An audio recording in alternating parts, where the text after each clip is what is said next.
Daripada kalian membuli di sosial media nggak ketemu orangnya, dosa. Mendingan ketemu orangnya, ayo bully kita semua ini. Jangan ada yang menyentuh Tio. Oke.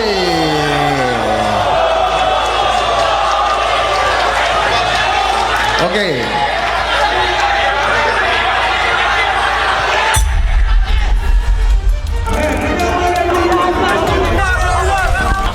Pemerintah ngapain? Banyak masyarakat miskin yang nggak tertolong. Di mana pemerintah? Kami bertiga hadir untuk secara demokratis kita berdiskusi, ditanya apa aja nggak ada masalah. Nah kemudian ada sekelompok orang kemudian mengganggu dan tidak menginginkan adanya dialog itu.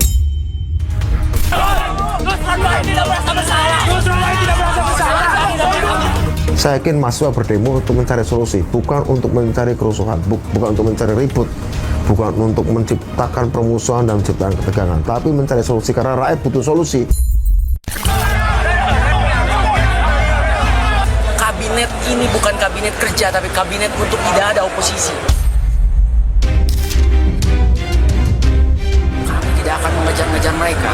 Seandainya mereka menjawab satu pertanyaan sederhana saya, apakah mereka merasa bersalah?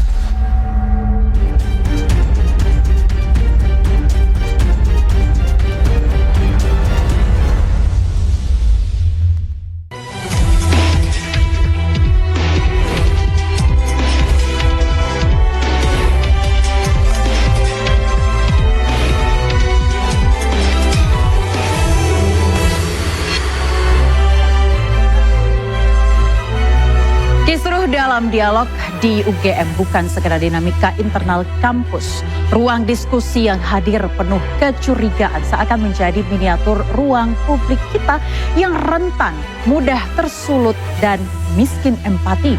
Mengapa ruang dialog bertransformasi menjadi pemicu konflik? Apakah ruang akademis sudah terpolarisasi hingga perbedaan pandangan dianggap ancaman nyata?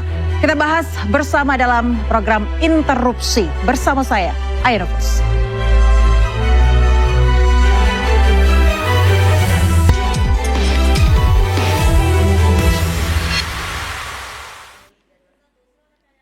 Seperti biasa pemirsa, di studio Interupsi kami selalu hadirkan narasumber yang kredibel. Saya akan langsung kenalkan saja, di sebelah kanan saya sudah ada Bang Ali Mokhtar Ngabalin, Ketua DPP Partai Golkar. Ayah, selamat malam. Assalamualaikum warahmatullahi wabarakatuh. Waalaikumsalam.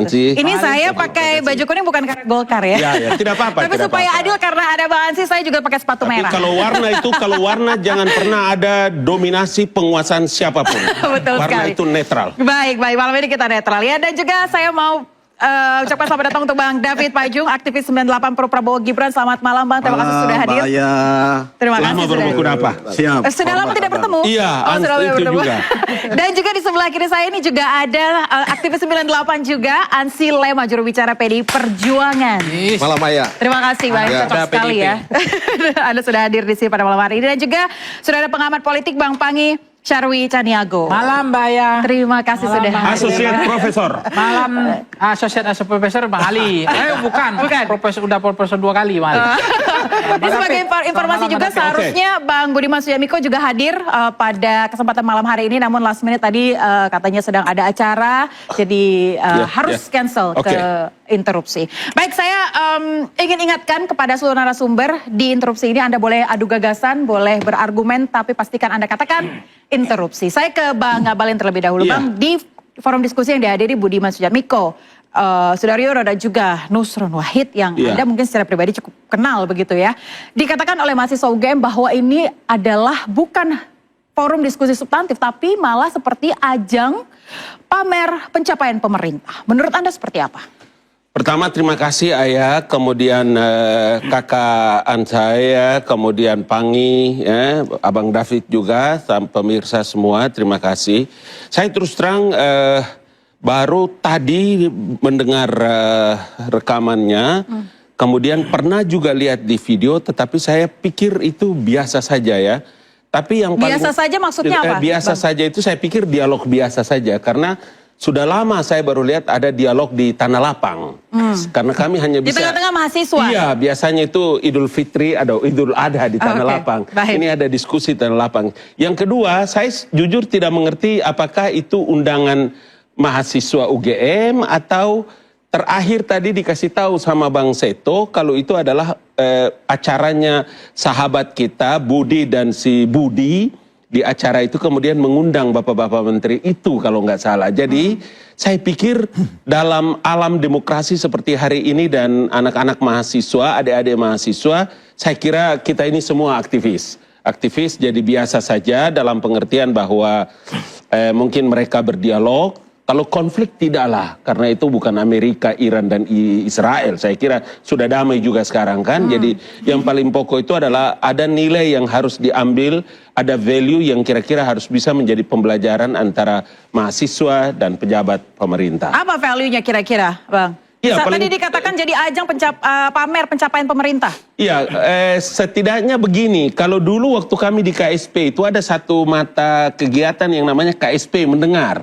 Juga datang ke mahasiswa, tapi kita duluan mengirim surat, mengabarkan mereka, kami akan menceritakan ini atau nanti mereka menyampaikan masalah-masalah apa yang kira-kira bisa sampai ke presiden atau pemerintah. Jadi kalau umpama hari ini juga itu pertemuan kemudian menjadi bagian daripada untuk bisa menyampaikan program-program pemerintah. Di antaranya ketika orang ribut tentang MBG, orang ribut tentang Koperasi Merah Putih, orang ribut tentang sekolah rakyat dan lain-lain, boleh jadi mungkin mereka bisa menjelaskan. Tetapi saya setuju bahwa pertemuan itu harus bisa terjadi dialog yang setara, equal. Tapi ketika Anda melihat ada interupsi oleh sejumlah mahasiswa ketika diskusi sedang berlangsung, apakah itu menurut Anda normal dan sesuai dengan asas-asas demokrasi? Saya tidak ikuti acaranya secara keseluruhan. Tetapi saya mau kasih tahu bahwa acara itu bagus. Acaranya bagus ya. Pencapaian pemerintah artinya wajib untuk disampaikan Tapi kepada... rupanya hanya 45 menit, habis itu bubar, kacau. Iya, karena tadi tidak kondusif akhirnya. Baik, terima kasih Bang Antoni. Saya ke Bang Ansi dulu. Bang, Anda juga sebagai aktivis 98 ya, Anda melihat bahwa interupsi yang dilakukan oleh mahasiswa ketika diskusi itu berlangsung, apakah sudah sesuai dengan asas-asas demokrasi, Bang? Ayah, saya itu bertanya-tanya. Acara kemarin di UGM itu monolog ataukah dialog? Kenapa saya bilang demikian? Kalau dialog, subjeknya itu harus setara. Subjeknya itu harus equal. Narasumbernya harus setara, merepresentasikan berbagai pihak, bicara dalam ruang yang setara, dan juga dalam durasi pembicaraan yang setara. Meskipun ada sesi tanya jawab. Itu menunjukkan bahwa itulah yang disebut dengan dialog. Kalau kita lihat kemarin, 3 orang narasumbernya itu berasal dari satu blok. Mewakili pemerintahan Presiden Prabowo Subianto.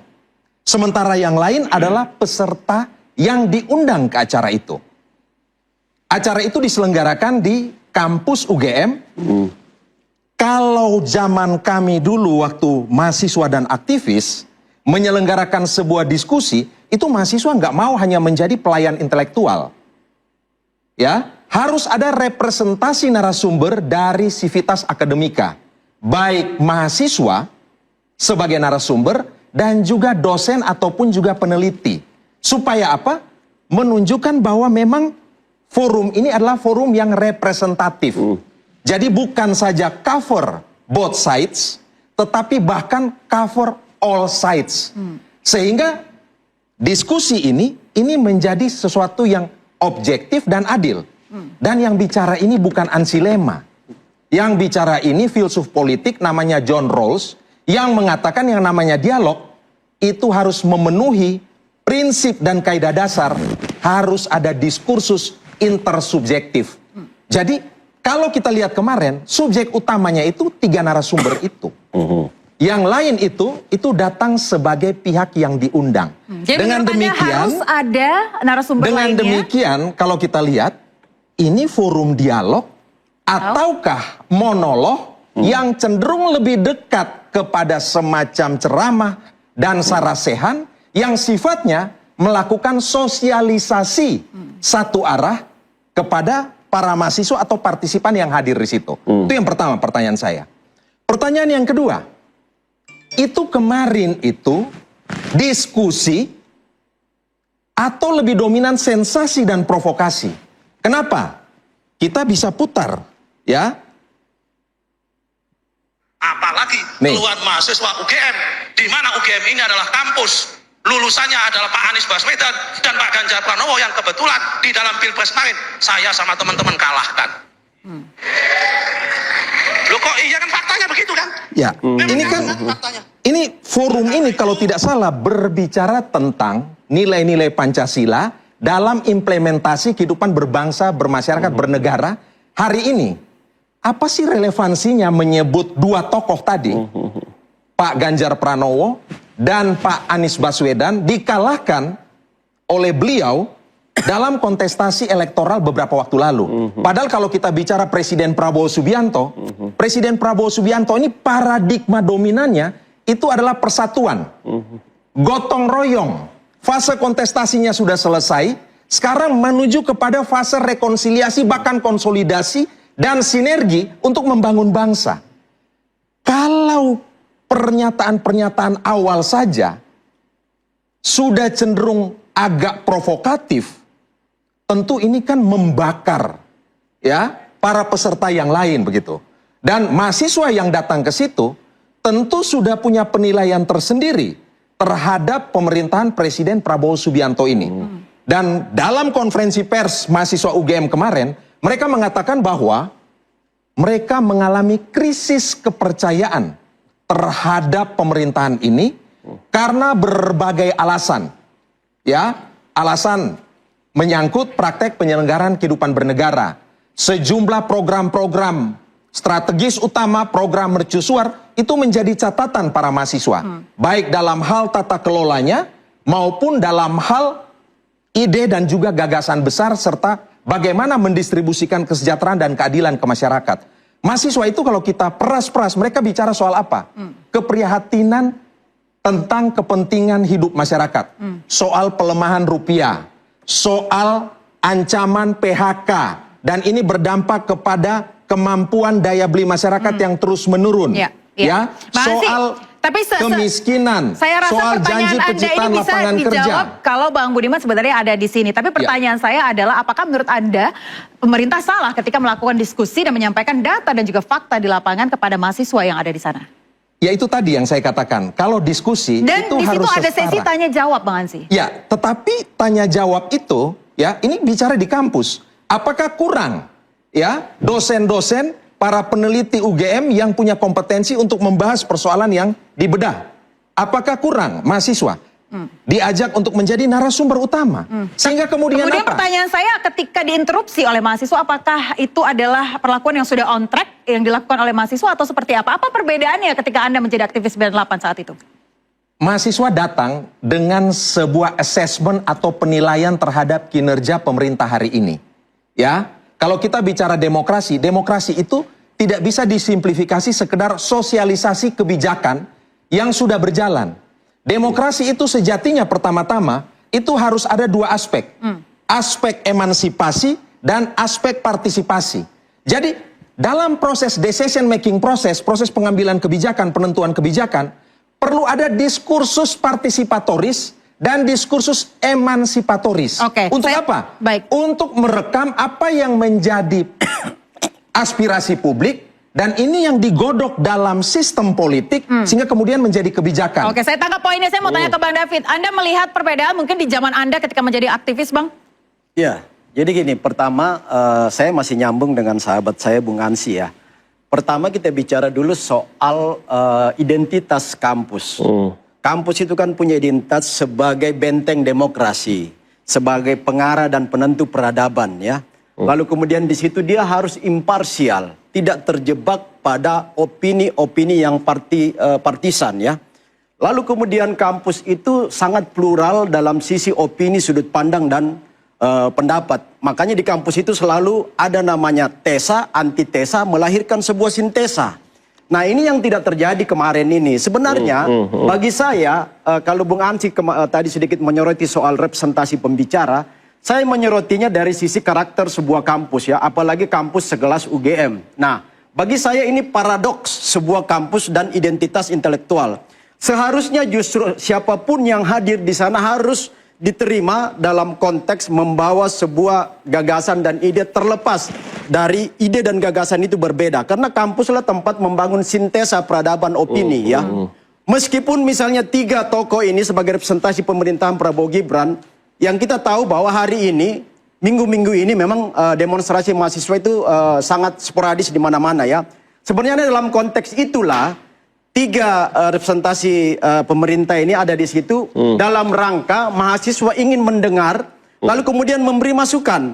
Nah, ending tujuan goal yang itu tidak tercapai, tidak ada masukan, tidak ada sintesa gagasan dan pemikiran karena apa? Sudah terjadi apa yang kita katakan bahwa kekerasan opini ya yang tidak terbangun, tidak melahirkan sebuah sintesa karena di situ kampus bagi saya dalam 1 dekade terakhir ini komunitas atau kelompok-kelompok intelektual itu terjebak pada yang namanya pragmatisme opini.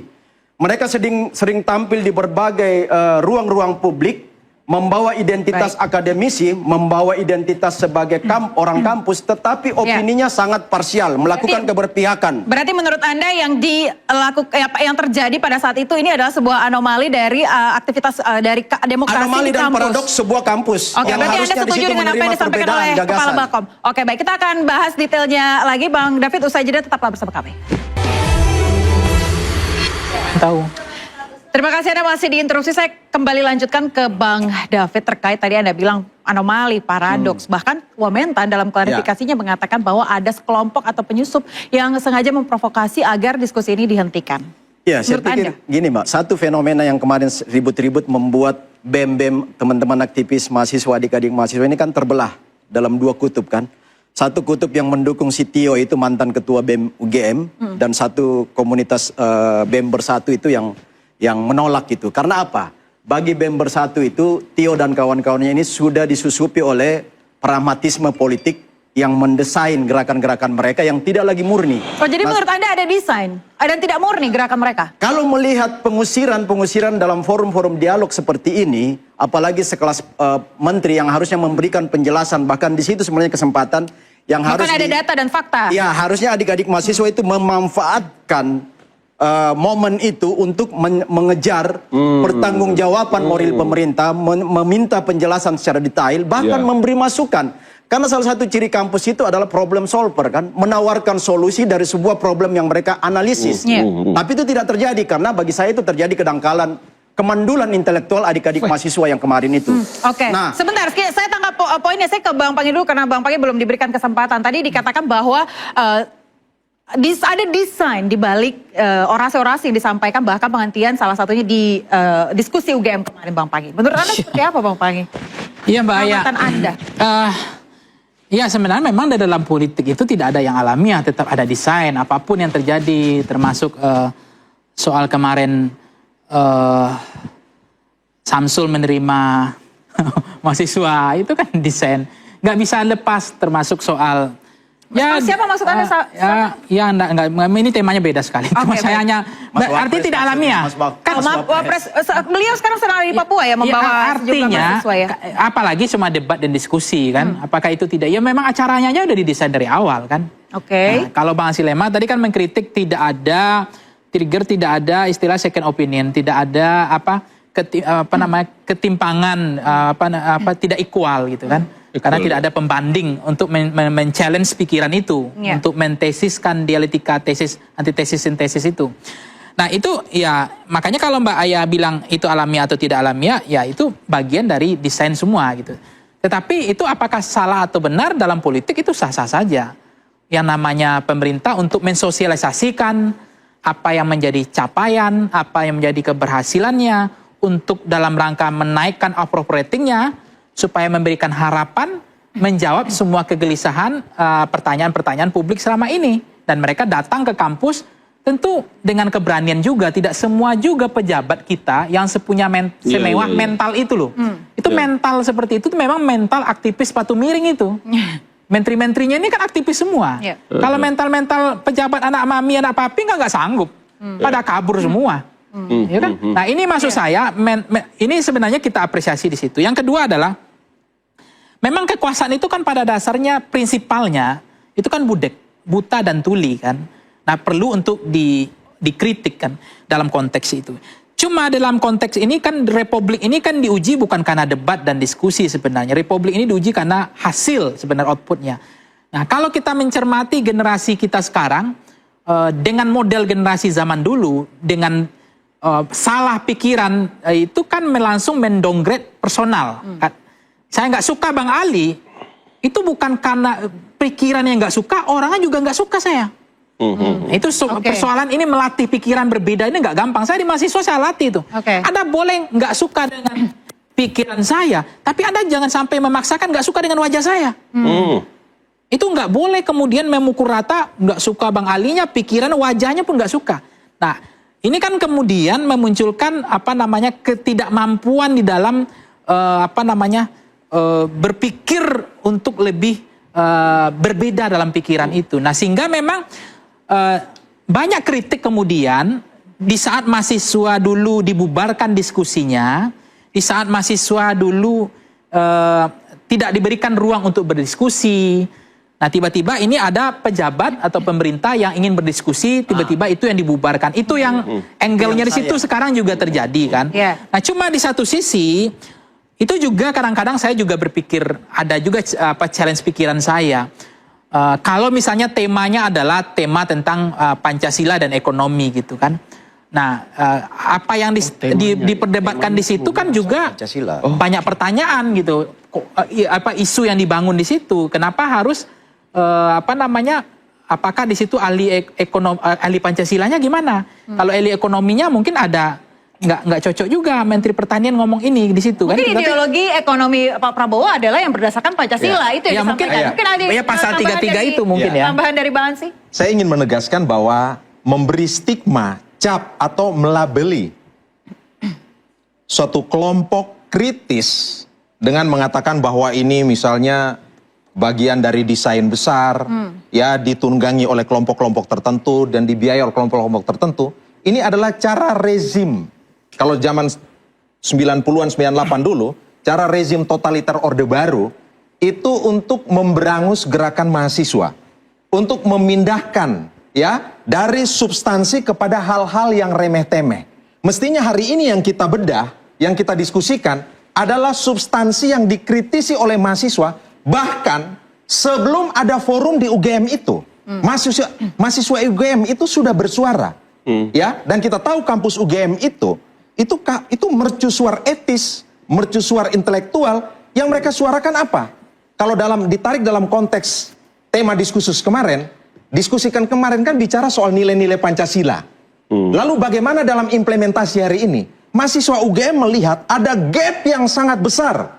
Ketika bicara pada level paradigma, school of thought, bicara kemandirian, kedaulatan, bicara hal-hal yang luar biasa, keberpihakan kepada rakyat kecil, tetapi diturunkan kepada level policy atau kebijakan, ada gap besar. Diturunkan lagi pada aksi implementasi, tata kelolanya amburadul. Yang terjadi adalah apa? Rent seeking politician and birokrat. Maka itu yang kemudian dikritisi oleh mahasiswa. Ini sedikit soal MBG, soal KDMP, ya, dan juga soal bagaimana kemudian hari ini ketakutan terhadap bukan saja dui fungsi militer, tetapi masuk kepada ranah-ranah sipil yang cukup luas. Itu beberapa poin yang secara lugas, tegas, cerdas, bernas disampaikan oleh teman-teman mahasiswa UGM. Oke, baik. Terima kasih. Saya ke Bang David sedikit sebelum saya ke Bang Ali dan juga Bang Pangi. Apakah Anda juga setuju bahwa ada gap dari policy dan juga implementasi yang tadi disampaikan oleh Bang Ansy? Jadi gini, seharusnya ketika kalau diskusi kemarin itu berjalan sampai ending, sampai habis, saya rasa poinnya akan dapat ya. Jadi apa yang menjadi desain ekonomi Prabowo hari ini ya, sosialisme Pancasila, sosialisme Indonesia, yang merupakan konsep besar dari Bung Hatta dan Bung Karno ketika itu sekarang tengah diwujudkan oleh pemerintahan Prabowo Gibran.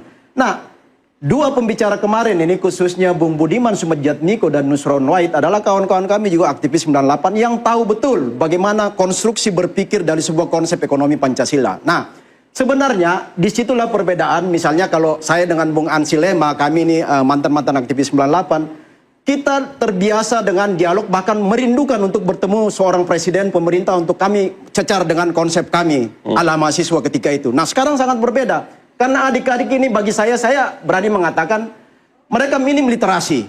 Sehingga ketika ditawarkan sebuah ruang-ruang diskursus publik, ruang dialog, ruang debat intelektual, itu mereka tidak mampu melayani teman-teman aktivis, mantan aktivis 98 yang kebetulan jadi pejabat pemerintah hari ini.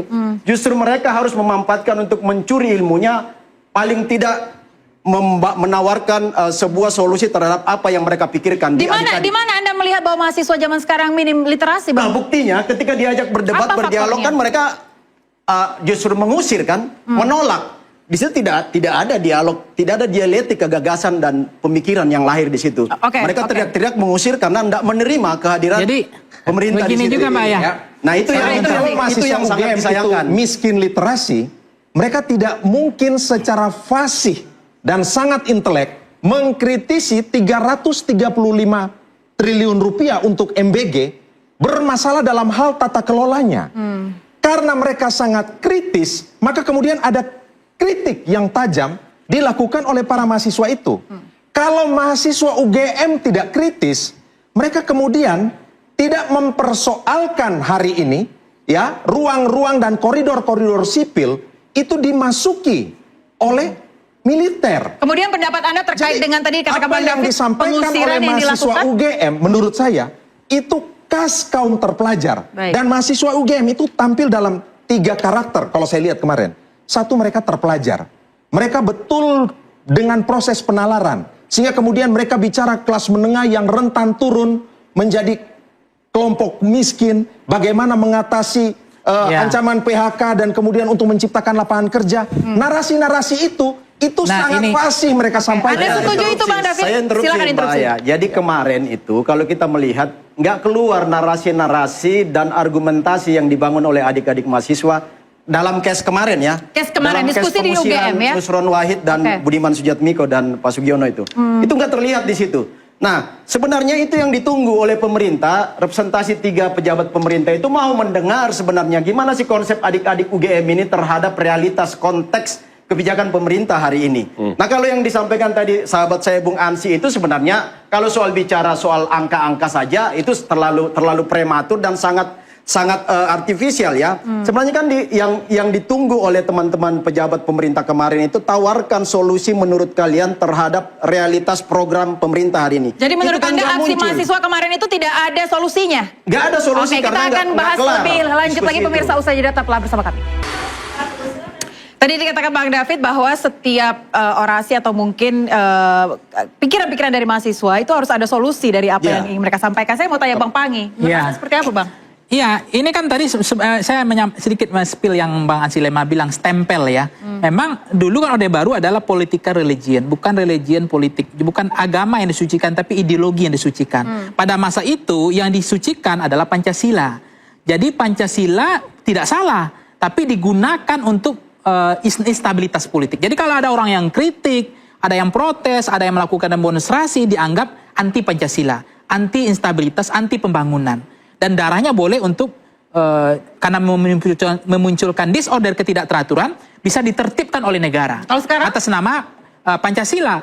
Pancasila disalahgunakan untuk menertibkan kebebasan sipil yang tadi mulutnya susah berbicara, perutnya juga agak kesulitan untuk dalam hal kebutuhan pokok. Nah, konteks ini saya kembalikan soal tadi yang disampaikan.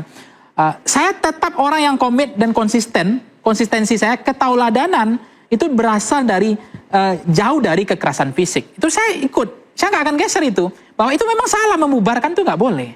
Kita nggak bela. Nah, itu nggak kita bela, kita lepas. Cuma persoalannya, apakah itu tidak... Sebentar, membubarkan diskusi itu yang dilakukan oleh mahasiswa itu tidak boleh. Itu tidak boleh dibenarkan. Sampai kiamat nggak boleh dibenarkan. Karena itu keluar dari asas-asas demokrasi itu tadi. Nah, kalau kemudian kita geser lagi ini bentangan empirisnya, lapisannya, itu oke, kita lepas lagi. Ini kan distrust yang mungkin dibiarkan terlalu lama. memunculkan animo kepercayaan publik, membangun trust building itu susah, tapi itu disia-siakan selama ini. Contoh, harga dinaikkan suka-suka hati. Harga apa? Ya, misalnya kalau dulu kan naikan bensin itu, BBM itu kan harus DPR, harus penuh kehati-hatian, deliberatif, prudensi. Tapi itu kan dinormalisasi oleh rezim sebelumnya juga. Tiba-tiba naik malam hari, tiba-tiba turun siang hari. Ya kan? Itu kan kemarin itu dicicil, ditabung dulu nih. Tiba-tiba minyak kita diumumkan naik. Mau menaikkan minyak kita aja diumumkan.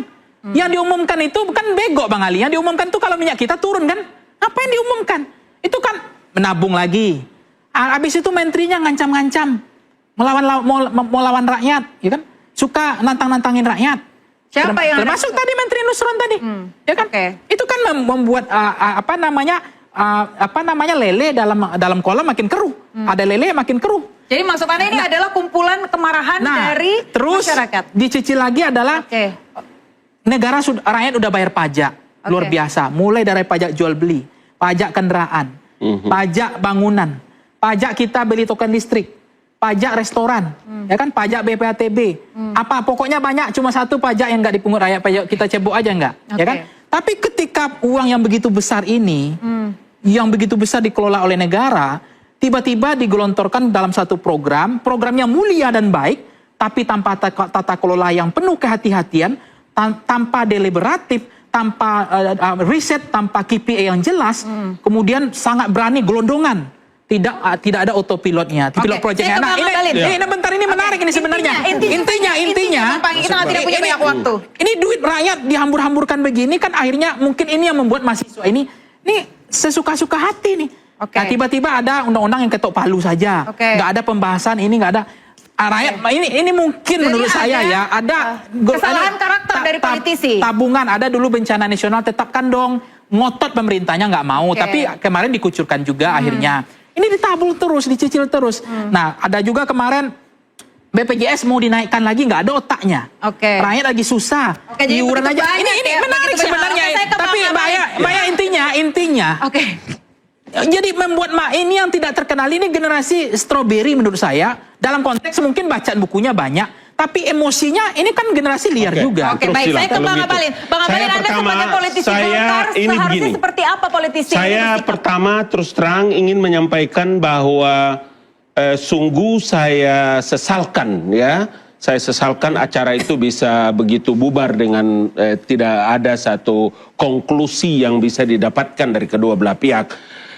Kita tahu bahwa teman-teman menteri itu adalah kawan-kawan seangkatan seperti tadi dibilang Bung David, kemudian Ansi juga, itu adalah teman-teman aktivis. Paling tidak tanggung jawab kita sekarang adalah tetap harus bisa menjaga komunikasi dan dialog.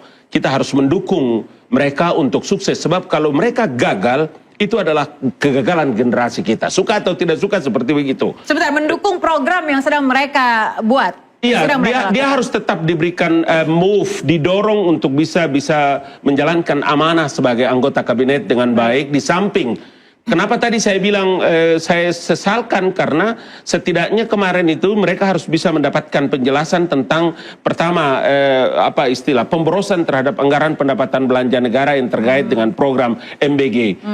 Bahwa setidaknya dia bisa menjelaskan bahwa setelah Presiden menerima 5 tuntutan dari masyarakat itu, salah satu yang paling penting yang bisa mereka jelaskan itu adalah bagaimana Presiden punya perhatian terhadap tata kelola MBG setelah pimpinan MBG Tapi lagi-lagi seperti yang katakan Bang David, kalau diskusinya terus berjalan mungkin hal-hal yang tadi Anda sampaikan akan disampaikan. Saya kira seperti itu. Karena apa? Karena kita mesti percaya bahwa mahasiswa itu adalah masyarakat intelektual yang ada di kampus. Mahasiswa itu adalah representasi daripada suara rakyat ketika DPR tidak berfungsi.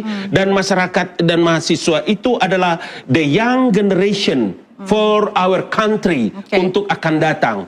Jadi Kenapa saya harus bilang begitu, Ayah? Pangi, Ansi, saya dan David, kita punya tanggung jawab dalam semua agama bilang begini bunyinya. Didik dan binalah generasimu karena mereka akan hidup pada zaman yang berbeda dengan di mana kalian hidup. Mereka tidak hidup seperti kita di zaman 98. Dia hidup pada zaman yang berbeda. Saya masih ada tanda pistol, saya masih ada tanda kepala bocor pada zaman itu. Kalau abang buka, menjadi aktivis. iya kan begitu. Jadi maksud saya kita punya tanggung jawab untuk bisa menyampaikan pesan-pesan penting. Paling tidak narasi penting yang harus dibangun, yang harus bisa untuk memberikan motivasi tersendiri bagi generasi baru. Oke, jadi apa yang salah dalam diskusi kemarin, Bang? Tidak ada yang salah. Waktunya tidak boleh saling menyalahkan menurut saya. Waktunya kita adalah saling untuk mengevaluasi. Pemerintah ini bukan malaikat. Ini pemerintah ini manusia biasa yang bisa salah, bisa juga benar. Kalau dia salah kita harus berarti tidak boleh menyalahkan. Tapi menurut Anda apa yang kurang berarti? Yang kurang adalah kita harus membangun kebiasaan budaya berdialog. Dialog kemarin para menteri dengan mahasiswa itu satu acara yang luar biasa. Saya kurang paham siapa yang membuat acara itu, tetapi konsep dialog adalah konsep yang penting. Dan yang kedua, kalau kita tidak membicarakan, tadi Anda katakan bahwa menyampaikan pikiran harus ada tanggung jawab, harus bertanggung jawab. Saya ke Bang Ansy, Bang, menyampaikan pikiran harus bertanggung jawab. Ayah, tidak adil kalau kita menyimpulkan peristiwa kemarin yang terjadi di UGM hanya melihat kasus kemarin itu.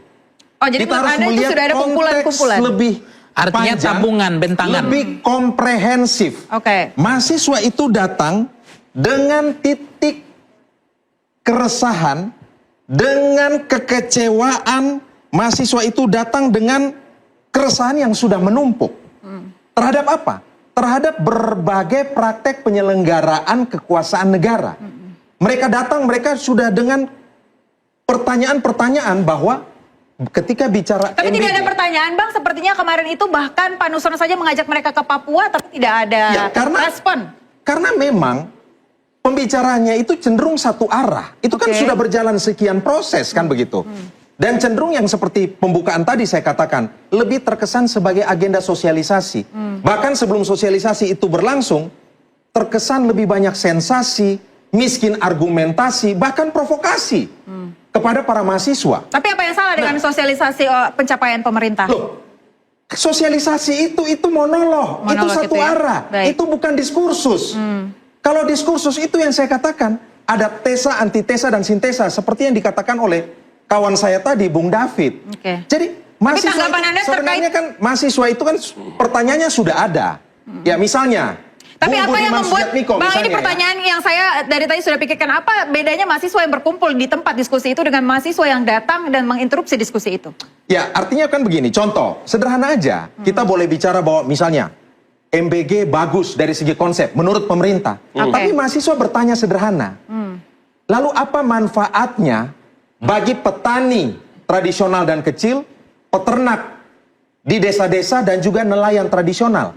Kalau kita bicara bagaimana ini bisa membangun multiplier effect, itu yang tidak pernah bisa dijelaskan dan dijawab selama ini. Jadi begini, Ayat, yang Ansy bilang itu, makanya tadi saya bilang, kalau acara itu umpama tidak bubar, setidaknya mungkin bisa mendapatkan pengertian. Umpama begini, kan yang ditangkap sekarang ini kan kepala dan wakil-wakilnya. Sekarang Presiden terima apa yang mungkin disampaikan dari 5 pesan itu. Maka yang dilakukan sekarang itu adalah tata kelolanya dievaluasi, tata kelolanya diperbaiki.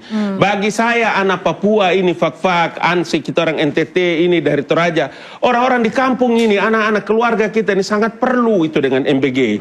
Demi Tuhan, saya bersumpah atas nama Tuhan, MBG itu sangat amat penting bagi anak-anak kita di kampung-kampung sana.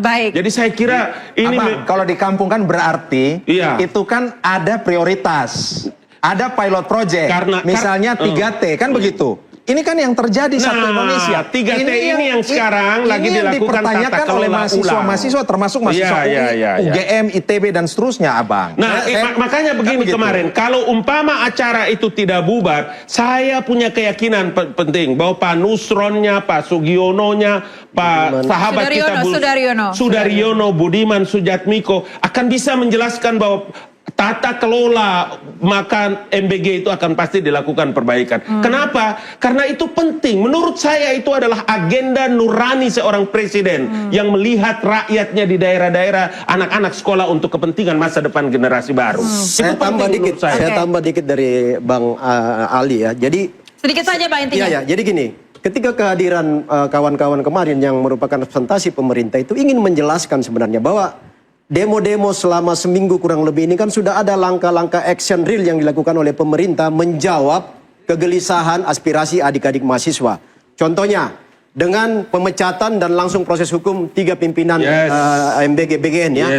Lalu kemudian sudah ada suspend dari 27.000 dapur SPPG. Pemerintah sudah melakukan suspend 2.200 dapur yang dianggap bermasalah. Itu langkah action ya.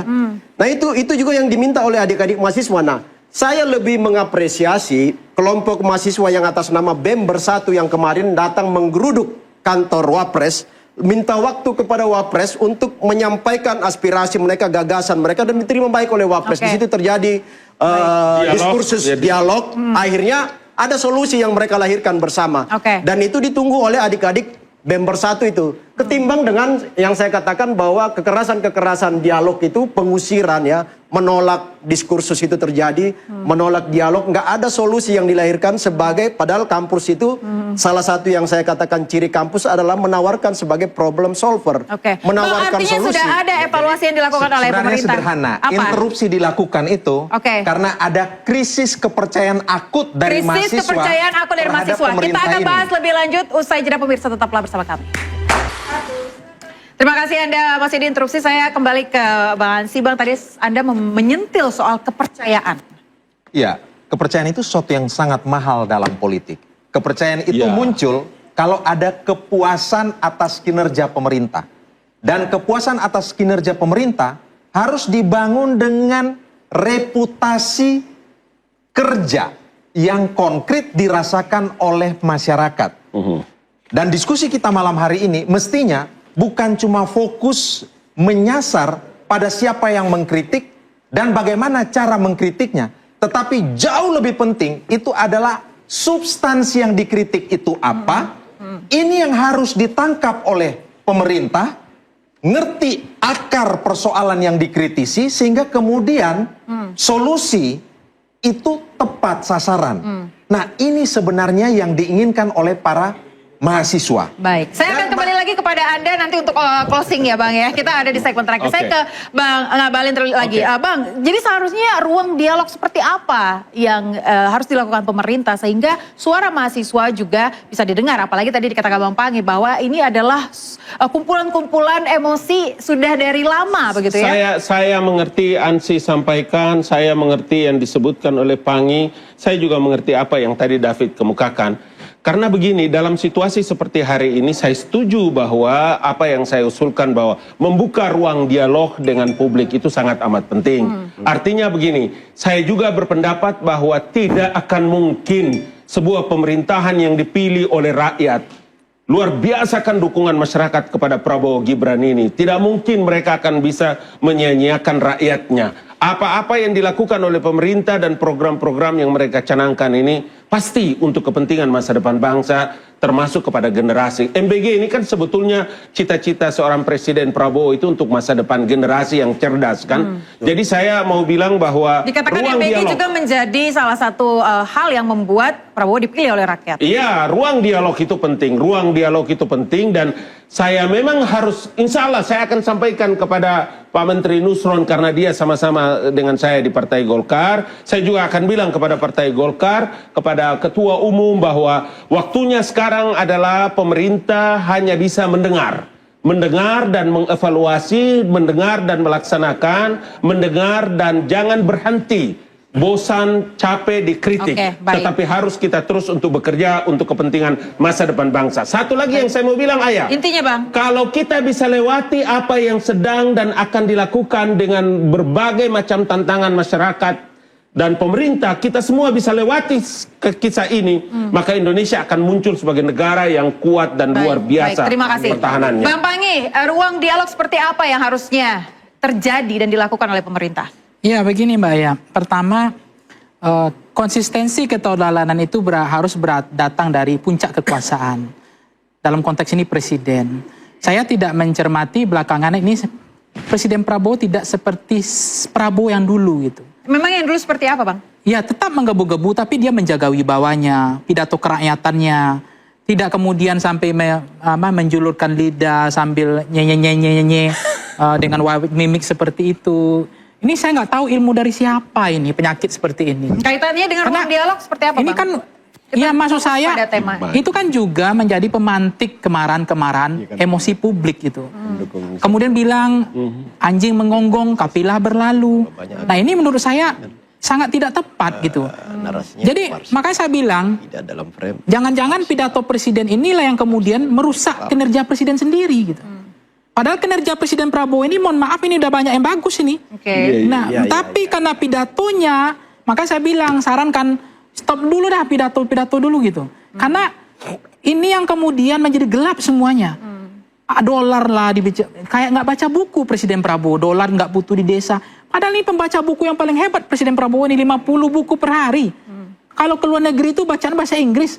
Masa kalah sama mantan presiden bacaan komik sama Doraemon Shinchan? Jadi ini yang menurut saya ada problem. Ini pertanyaan saya logis ya, logik. Bagaimana ini bisa terjadi gitu loh? Dengan Prabowo hari ini. Apakah karena setelah virus gemoy ini begini jadinya? Padahal kinerja Presiden Prabowo ini luar biasa. Ini saya sampaikan loh, prestasi Presiden Prabowo hari ini loh, yang udah dicapai loh. Tidak menaikkan harga haji, meski kan aftur naik ya Bang Ali ya. Itu kita apresiasi dulu, dia naikin haji aja tiap tahun. Nggak ada jemaah haji yang terlantar. Bagaimana? Nggak ada. Bahkan angka kematian turun kemarin baru disampaikan oleh. Kemudian apresiasi bantuan bencana Sumatera kemarin 1 triliun. Sudah menjadi badan kita apresiasi. Kemudian ada soal Bang Ali ya, pupuk murah kan, pupuk diturunkan subsidi kan. Kita nggak tahu apa realita di lapangannya, tapi itu fakta gitu. Jadi intinya adalah komunikasi yang disampaikan oleh termasuk presiden kemudian begitu ya. Iya, pembatasan media sosial, pemotongan aplikasi pinjol terhadap buruh, pengangkatan P3K, termasuk perampasan aset ini mau diseriuskan. Oke, baik. Ini luar biasa. Oke, ditambah prestasinya Bang. Tapi saya mencermati ya cukup sementara dulu. Ini kayaknya Mbak Aya memaksa saya harus berpacu dalam melodi. Oke, baik. Jadi komunikasinya ya yang harus diperbaiki ke depannya. Iya, ini soal begini, kepercayaan Kang Hucu ya, Bang Aya. Iya. Menghargai perasaan rakyat. Menghargai. Mengembirakan. Bentar, Mbak potong dulu. Saya menyampaikan ini pikiran Kang Hucu saja benar ini. Kita punya waktu yang banyak, Bang. Ada 3 kepercayaan yang nggak boleh hilang. Kehilangan makanan, kalau hilang rakyat bisa cari makanan sendiri. Kehilangan keamanan rakyat bisa cari keamanan sendiri. Ada 1 dari 3 ini yang nggak boleh hilang, yaitu kepercayaan trust.